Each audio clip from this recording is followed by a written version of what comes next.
The phone was on speaker when they laughed. Not a nervous laugh, a victory laugh. My mother said at first, light, careless, "Thanks for the wedding present." My father chimed in, breathless with pride. 100,000! Your sister deserves it." I stared at the wall where the afternoon light broke into clean, obedient lines. I smiled so my voice wouldn't shake. "Check your mail," I said. Then I ended the call. That was the moment, the hinge, the breath before the fall. I didn't always keep my distance from them. Once I trusted, the way children do, without receipts. I bought the apartment because they insisted it was safer to put the deed in their name. "Family doesn't steal," my mother said, pressing her palm to my chest like a blessing. I worked nights. I wired payments. I let them sign. I believed. My sister's engagement changed the weather. Calls stopped returning. Conversations shortened. Every visit ended with a new request, dressed as concern. I noticed the pattern the way you notice a leak. First the smell, then the stain, then the ceiling softening under your finger. The first sign came from a stranger. A real estate agent left a voicemail congratulating me on the quick sale. I played it twice, then again, slower. Quick sale. I didn't call back. I waited. I checked public records. There it was. My apartment sold. A date, a signature that wasn't mine. Proceeds transferred.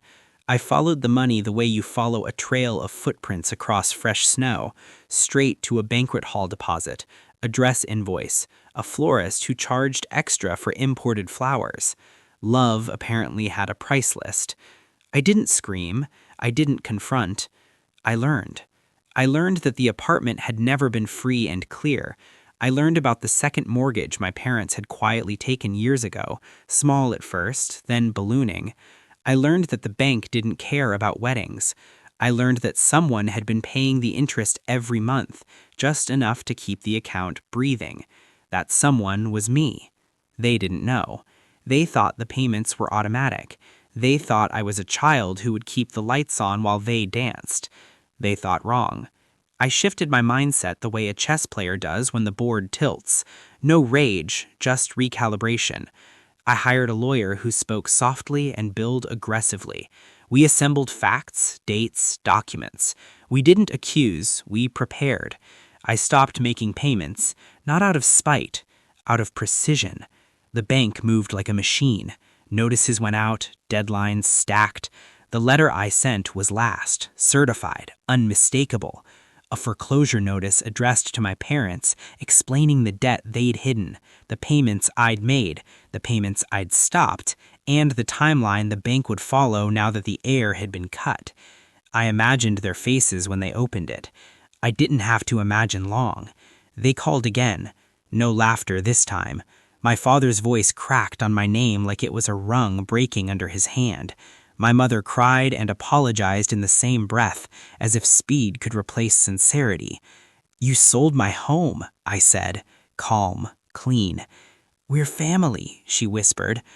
"Families don't sign away someone else's life," I replied. They tried bargaining, promises, guilt. They offered to pay me back after the wedding, after the honeymoon, after the next miracle. I told them there was nothing to discuss. The bank would speak next. The climax didn't come with shouting. It came with silence. At the wedding, my sister smiled in borrowed light. I watched from the back, a ghost among linen and glass. When the music swelled, my father checked his phone. When the vows ended, my mother's hands trembled. The foreclosure date had arrived. Later, they cornered me near the exit. My father's eyes were red, not from tears, from understanding. He finally saw the board. He finally knew who had been paying to keep them standing. He finally understood who took whose place. "I did this to protect myself," I said, "not to hurt you." That was the truth, sharp enough to cut. The bank took the house. The wedding bills lingered like bruises. My sister learned that love doesn't fix math. My parents learned that laughter echoes. I walked away lighter, not because I won, because I stopped bleeding quietly. Justice isn't loud.